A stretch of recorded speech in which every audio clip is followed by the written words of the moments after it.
What's going on, guys? Prolific Reviews here, back with another video, and today I'm presenting you with the Seat Ibiza FR Sport, 115 brake horsepower and a 1.0 TSI 1 litre petrol engine. The Ibiza is Seat's longest serving nameplate since being introduced in 1984. A lot has changed since 1984, and now the Seat Ibiza has 5 different models in which they operate, ranging from the SE to the Excellence Lux, and they all have different mannerisms and characteristics which make them unique in their own way, with the FR Sport being one of the most pricey options, standing at around about £19,000. The Seat Ibiza has been compared to many different cars such as the Volkswagen Polo, the Vauxhall Corsa and the Peugeot 208, but this sport trim in the FR stands out head and shoulders above the bunch. Out of all of the models, only the FR Sport has the 18-inch Diamond Cut Performance alloy wheels, which gives it that extra bit of class. The rear part of the FR Sport does have these nice little exhausts, but however, they are fake, but they look classy nonetheless. The car comes with daylight running LED headlights, with indicator signals on the front, on the wing mirrors and at the back as well. So guys, this is what it looks like from the interior. So you've got the nice false leather interior with the red stitching, making it more of a sporty look, with the black contrasting roof, which is something that a lot of people are bothered about. Looking around the car, you can also see that everything is very angular and there isn't much curvature, just giving it that sporty edge to it, making things a little bit more defined, especially around these sections here on the handles. They look pretty smart. So looking around the steering wheel itself, you can see that it's got the red stitching all the way around, giving it that sporty look. And at the bottom, you've got a flat base with the FR logo in the middle of this silver section here, which makes it just gives that little added touch to it as well. So on here, you've got the voice control, which is here, and you'd make a command. Obviously you have to set it up in here, but we'll go through that later. Mind that's just dirty. I need to clean that. You've got the voice control followed by the volume control, so you can turn it up and down, and you got to change your tracks.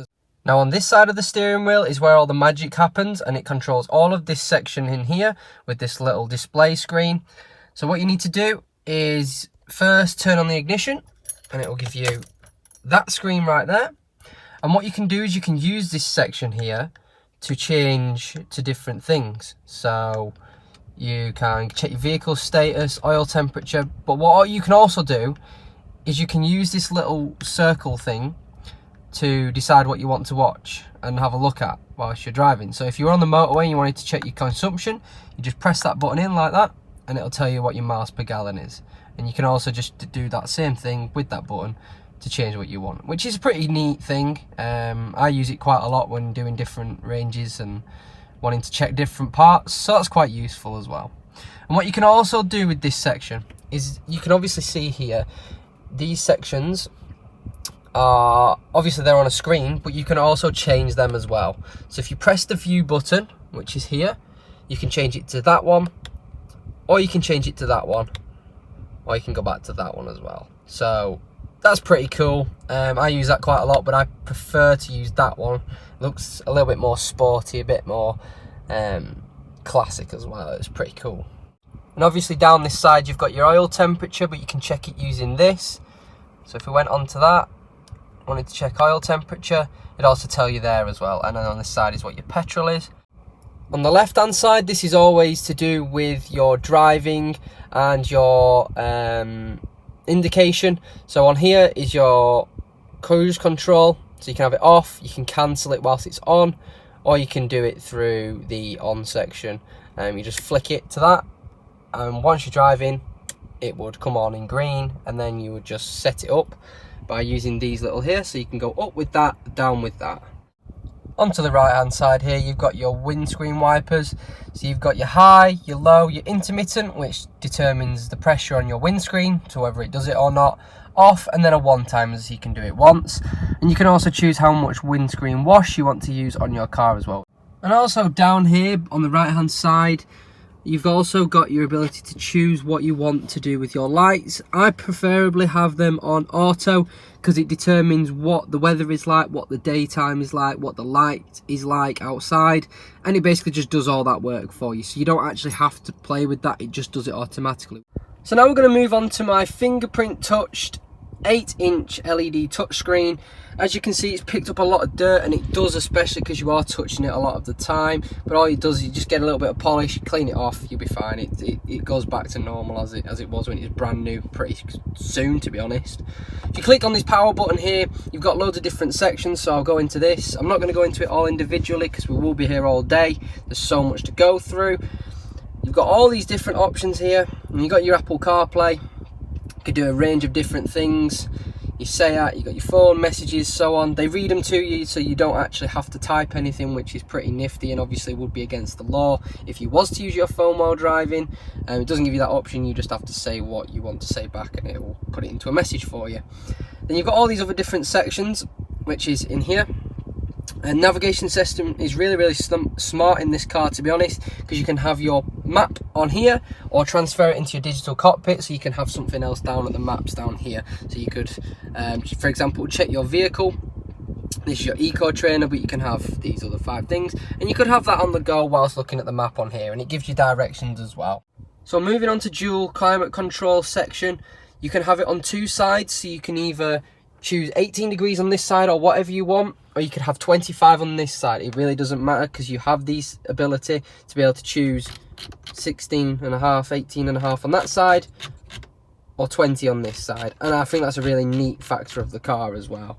And then it has different sections as well, so you can turn up, and it's pretty powerful. Obviously it's a new car, so it's bound to be, there's not going to be any complications there. But yeah, you can play around with that, and that's quite a neat factor as well, because if someone's cold, they can be warm. If you're too hot, you can cool down, so on. The little compartment underneath the radio and the climate control is big enough to fit a phone and some hand gel stuff.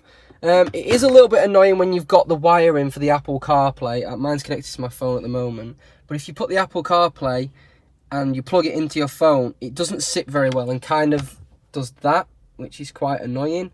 But other than that, it's big enough really. You can fit a wallet in there as well. So on this little section here, you have this little button called Mode, which is a really nifty part of the car, and I really like this part. So what you can do is if you click on the Mode, it comes up on this screen, and you have Eco, Normal or Sport. So you can choose between the 3, or you can make your own.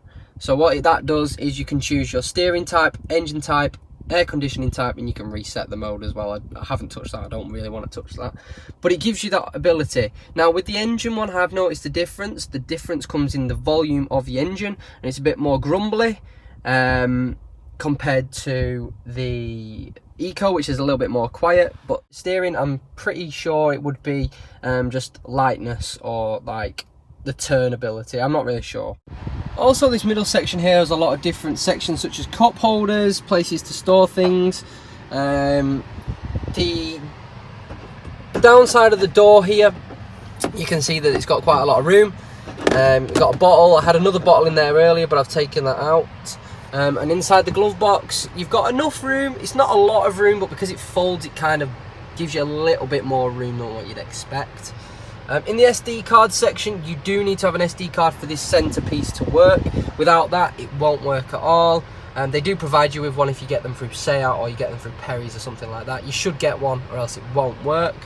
I don't know what that bit is for. I've never used that, but I'm guessing it's another storage place. I do apologise if the aircon is very loud. We're actually sizzling in the UK at the moment for the first time in our lives, with a 28-degree Celsius temperature reading, which is very hot for the UK. We don't normally get that sort of temperature. If you can ignore the frizzy perm on the top of my head, you can see that there's absolutely loads of room for my head. I'm 5'10", 5'11"-ish, and there's absolutely no problems with headroom whatsoever. Having a look at the boot section of the Ibiza, you've got the flip-up Seat logo to get into the boot itself. Then you've got this section here which has 355 litres worth of capacity with an under carpet storage section for the spare wheel. Mine didn't come with a spare wheel, and I don't think many do, so I've just shoved a load of items in the available slots. Moving on to the back of the car, I'm not going to do it from the back because it's just hassle, but what I'll show you is the back. Now, this part here is the most annoying part of the car, and it's something that comes with all Seat Ibizas, and it's a windy down window. Classic as you like, and there you go. But yeah, not my favourite part of the car, I must admit. It's a little bit embarrassing, especially in the 2020 model. You'd have thought they'd advanced by now, even when they've got these. So all they needed is just one more set behind, but clearly, you know, saving money and all that. Moving on to this section here, which is about the wing mirrors. So you can change onto the left one, so you just twist the nozzle, and then onto the right. And also it gives you the ability to have your wing mirrors turned in or turned out, and that's a pretty cool option as well. And you can do that from inside the car, because you actually can't do that from the outside. I don't know if you can actually, but I've tried and I didn't want to break it, so I didn't push it further than it needed to be pushed. In terms of what's above your head, you've got this, which I don't want to be in it because I'm sweating because it's so hot. You've got the slidey thing, and obviously you can fold them out like that if the sun gets in your face like that, and then obviously just pull it back, which is pretty cool. In here you've got your lights on, off, as you would normally, and then the same side you've got the exact same thing as you do on this side. And this is for those people that like to know what the noise sounds like once you put the ignition in on the car. And give it a little rev. Classic. Another little naughty treat that the Ibiza gives you is that everything is lit up when it becomes night time, including this little section here where you put your phone, the steering wheel, all the buttons down there, all on the side here, and also lit up from these lights underneath here, which is pretty nice. And you've got a little green light there for your beamers. So guys, that concludes my review of the Seat Ibiza FR Sport. If you've enjoyed the video, then please give it a comment, like, or a subscribe. I've got plenty more videos on the way, including things that I like and dislike about the car, those sorts of things. If you want to keep up to date with those, then a subscribe will really keep you in the loop. So other than that, enjoy the rest of your day, and I hope to see you in the next video.